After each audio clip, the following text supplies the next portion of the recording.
ocasión, pues me complace muchísimo tener aquí la presencia de un colega comunicador.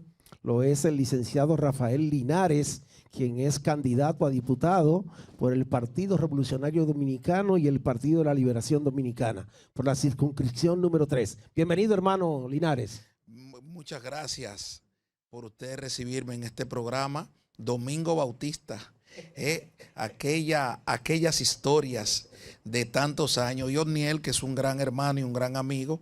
Y me permito saludar también a un líder de la oposición que tiene unos trajes, hermano, como si estuviera en el gobierno. No me diga quién es. No, un compañero ahí, no voy a decir el nombre, pero él me está mirando. Pero aquí. él usa los colores de Domingo. Sí, sí. No, los colores tuyos no. A veces se pone unas corbatas imitándote a ti. Un saludo para mi hermano Alfredo de la Cruz, que está por ahí. Un opositor que está sano ese. Un opositor que está sano. Mira. Coño, sí, porque ¿cómo nosotros vamos a hablar de una propuesta seria con estos zapatos? Este viejo está fuera de control. Estilo. No. Y mírale la piedra, mírale la piedra. No, piedras no, son diamantes. ¿Tú estás oyendo? Diamantes. Para que respete. Valorado cada diamante de eso en $75,000. Esto fue, voy a dar el testimonio. El año pasado una admiradora mía de los Vanessa la conoce. Él vive en Nueva York. No, tú no me contestaste. Es una gringa, es una gringa. Ay, Dios mío. Entonces ella quiso halagarme con estos zapatos con diamante y todo. Ya la edad tuya no aguante que la mujer te bote de la casa. No joda con eso. Mira, Rafael, bienvenido. Contento Gracias de que estés con nosotros aquí en este Meridiano BTV. Te hemos visto en los últimos días haciendo más tu posición política de comunicador, aspirando a diputado por la circunscripción 3 del distrito, que dicho sea de paso, una de las más difíciles por lo extensa que es tanta gente que vive. ¿Qué área abarca? Gualey, Guachupita, Simón Bolívar, Los Guandules. Toda esa zona por donde tú no vas, que ya tú vas por donde los ricos. No te gusta andar por ahí. Las villas, por ejemplo, Villa Consuelo, Villa Juana, Villa María. Bueno, por ahí el Villas Agrícolas. Yo soy de Villa Juana.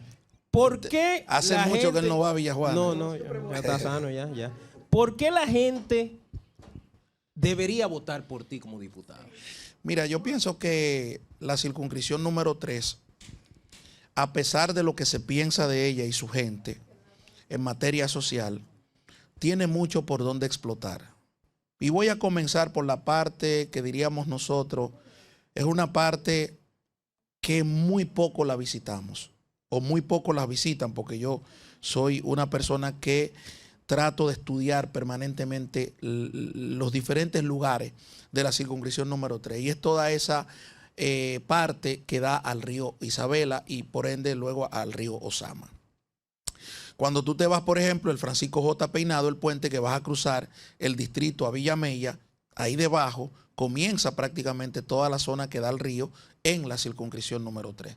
Y tú te topas, por ejemplo, con La Sursa, con Capotillo, con Simón Bolívar, con 24 de abril, con una serie de barrios que dan muchos que dan al río y otros que están cerca del río. Y tú dices, pero esta gente está marginada. Bueno, marginada permanente por el Estado, pero esa gente sale todos los días a trabajar en el mercado que más aporta al Producto Interno Bruto, el Gran Santo Domingo, que es el mercado nuevo. Es decir, tú tienes ahí mucha gente de Villa Consuelo, de Villas Agrícolas, del ensanche Capotillo. ¿Qué creemos de Capotillo? ¿Que Capotillo es solo delincuencia? No. Entonces Capotillo es trabajo, Capotillo es dedicación, Capotillo es superación.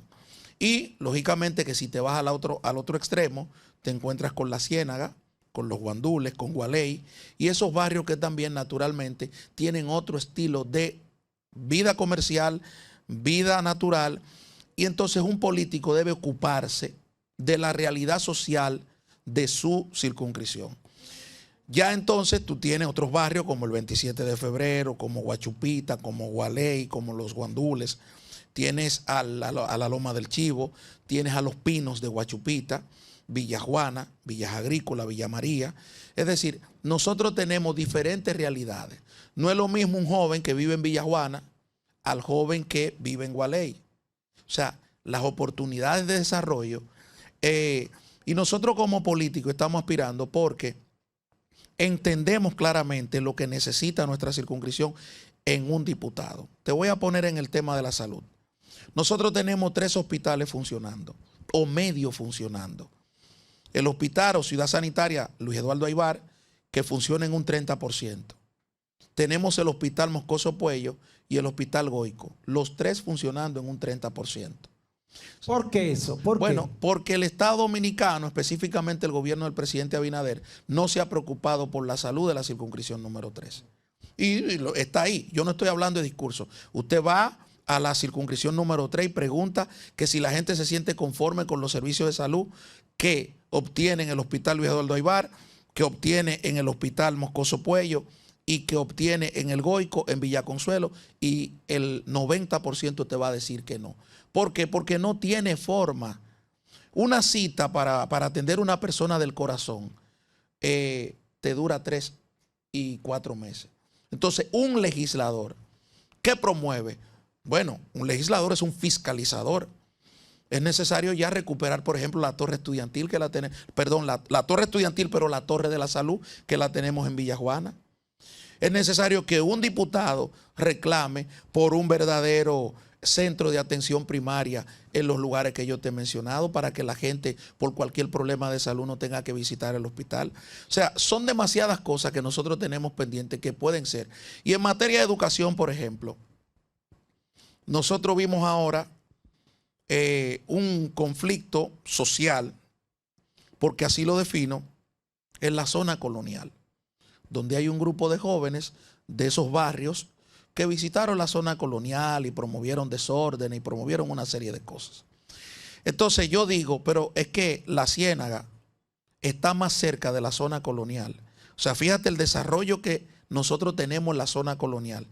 Los Pinos están más cerca de la zona colonial y yo te pregunto, ¿en qué se beneficia esa juventud? O sea, cuando vamos al Museo del Prado en Madrid, tú tienes una juventud, tú tienes una comunidad que se beneficia. Cuando vamos, por ejemplo, al Parque del Retiro en Madrid, tú tienes una comunidad que se beneficia de eso.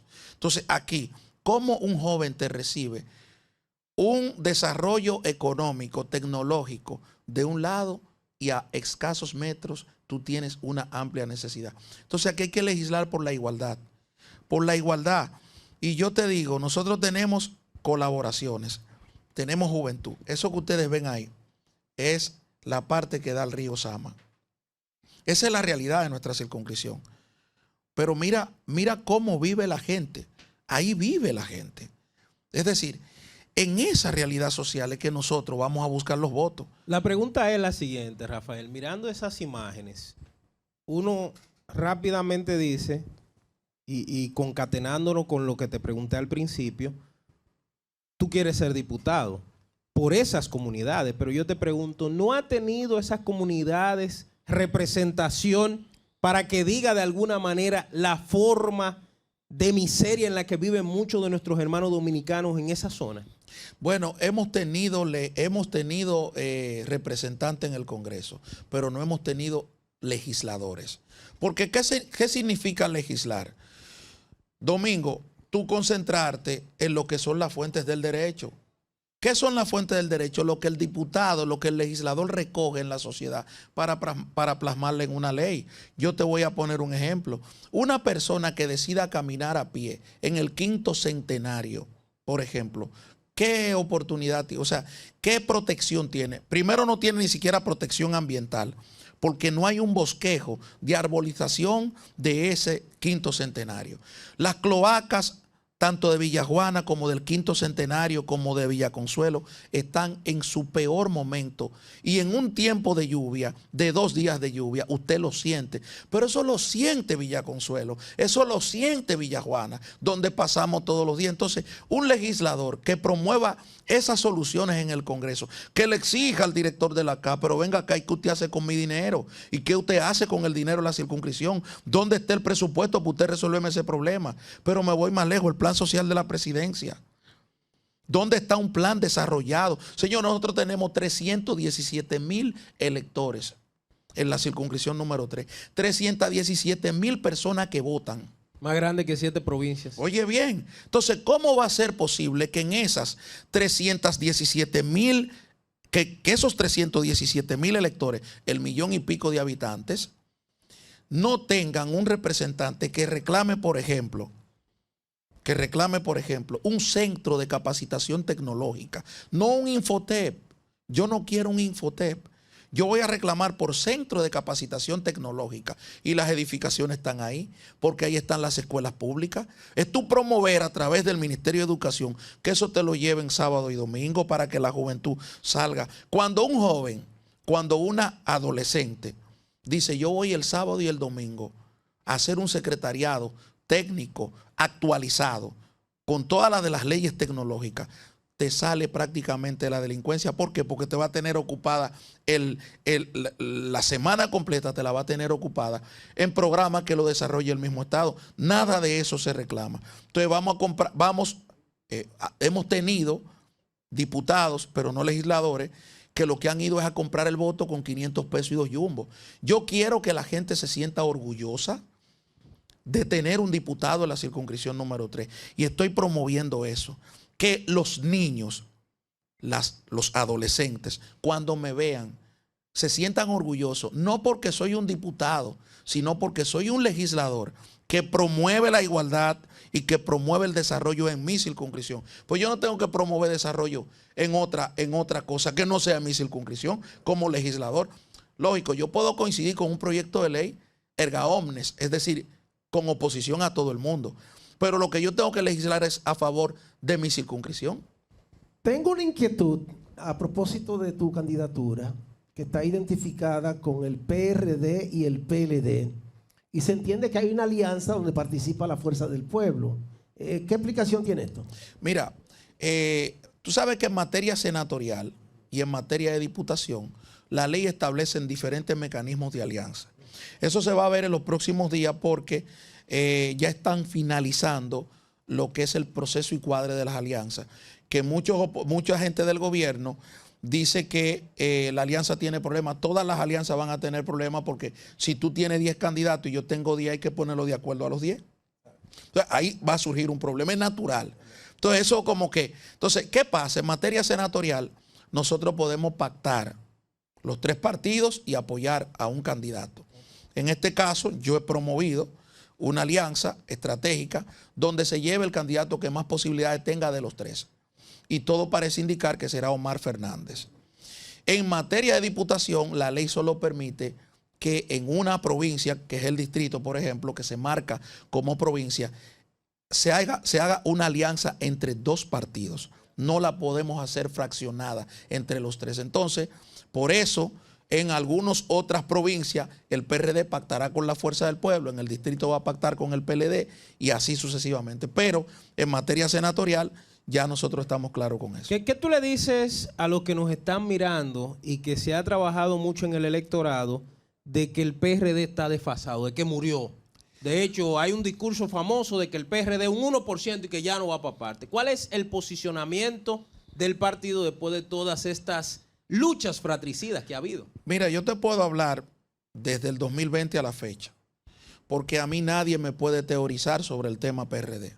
Porque en el 2020 nosotros asumimos la dirección del distrito. Cuando digo la dirección del distrito, un grupo de compañeros donde estaba en prima fase don Fello Suberví, que era presidente del comité del PRD en el distrito. Y nosotros hicimos una gran labor y nosotros tenemos la boleta, por ejemplo, del distrito en materia de regidores, la tenemos completa. En la circunscripción número 3 llevamos 14 regidores. Y en las demás circunscripciones, la 1 y la 2, la llevamos completa. ¿Qué te quiere decir eso? Que hay 14 personas, por ejemplo, en mi circunscripción, dispuestas a trabajar y está trabajando por el PRD. Y a nivel nacional tenemos innumerables candidaturas y hablar de un partido que está desfasado, yo te pongo el ejemplo del senador Iván Silva. El senador abandona el gobierno y viene hacia el PRD. Te pongo el ejemplo de los Alcarrizos, de Cristian Encarnación, con un conflicto con Junior Santos. ¿Hacia dónde viene? Viene hacia el Partido Revolucionario Dominicano. Decir que el PRD está acabado no es más que el discurso de los enemigos tradicionales del Partido Revolucionario Dominicano, que no terminan de reconocerle la luz, no a un hombre, sino a un partido, al partido que sigue promoviendo valores democráticos y que sigue promoviendo figuras que se destaquen en sus diferentes comunidades. Sobre ese tema, y es una valorización muy personal mía, el PRD no ha podido lograr un liderazgo que sustituya al de su figura máxima histórica, el doctor Peña Gómez. Porque eso fue un plan que se trazaron después que Peña Gómez murió. Eso ha sido planificado. Claro, eso fue planificado por ese grupo que hoy está en el PRM y mucha gente que está en el PRD. Porque Peña Gómez tenía enemigos tradicionales al lado. Pero yo te voy a poner un ejemplo. Nosotros vemos con el descaro que la doctora Milagros Ortiz Bosch dice hoy que ella apoya la reelección presidencial, porque ella antes era reeleccionista y que ahora Luis representa lo mejor. Como una palomita, para no decir la frase de la como una paloma, ella lo suelta eso. Pero cuando se arma la negociación entre Peña Gómez y Balaguer, esa fue una de las primeras que le impidió a Peña Gómez que fuera presidente de la República, porque nosotros íbamos a pactar los PRDistas con los verdugos y que Peña Gómez no era antireeleccionista y cómo el PRD iba a recibir el apoyo del Partido Reformista y de esos grupos. Ahí se coló Leonel y Peña Gómez no fue presidente porque todos envidiaban, la mayoría envidiaban a Peña Gómez. ¿Por qué? Porque aquí es muy fácil hablar de oposición, pero aquí es difícil hacer oposición. Aquí hay mucha gente que tú lo ves con un tinte de opositores y no son opositores, opositores en un programa, pero no en la práctica.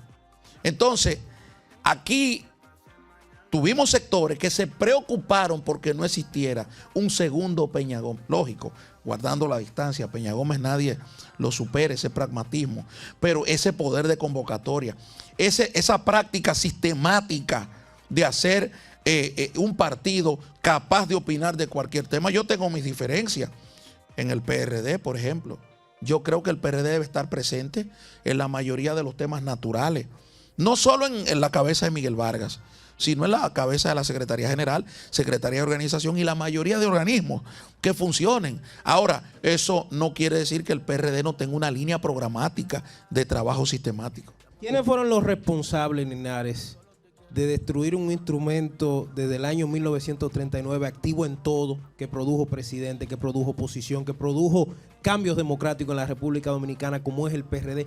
¿Quiénes dinamitaron el PRD para que llegara a ese punto? Bueno, la gula, la avaricia, la codicia y el rencor, el odio de mucha gente que, vuelvo y te digo, hoy están en el PRM, otros quedan en el PRD.